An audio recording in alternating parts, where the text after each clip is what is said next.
15 मार्चा सावन गोंयांत पुराय तरेन मायनिंग बंदी लागू जाल्या।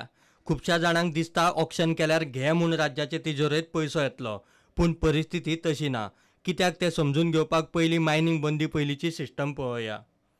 मायनिंग वाले रॉयल्टी म्हूण येना वयतले 15% भरताले।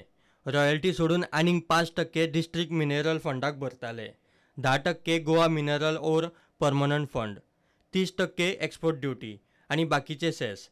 येणा वयतले सुमार 65% तरी वेगवेगळे तरेन सरकारी तिजोरेत वताले। आतां ऑक्शन जायत जाल्यार सरसकट टक्केवारी थारतले, ती बी एकदम येवची ना। वर्साक एक इन्स्टॉलमेंट भरप जावंक शकता। जितलो तेंप तो मीन खणटा तितलो तेंपूच तो पयसो भरतलो। ऑक्शनाक बोली लायतल्यांचेरूय निर्बंध आसतले।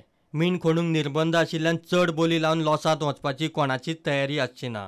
तशेंच खंयच्या खणीत कसले आनी कितले मीन आसा ताचो अभ्यासूय बोली लायतल्यांक करचो पडटलो। म्हणल्यारूच ऑक्शनाक देंवतल्यांक पुराय अभ्यास करूनच देंवचे पडटले। पूण तितलो वेळ मेळूना जाल्यार कितले जाण ऑक्शनाक देंवतले होय प्रस्नच आसा। सध्या गोंयची अर्थीक परिस्थिती पळयल्यार खणी बेगोबेग सुरू जावपाची गरज आसा। गोंयची अर्थीक परिस्थिती म्हणल्यार फकत सरकाराची न्ही, लोकांचे हाल जायत आसा।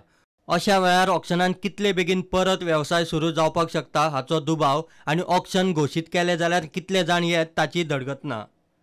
Bureau report, prudent.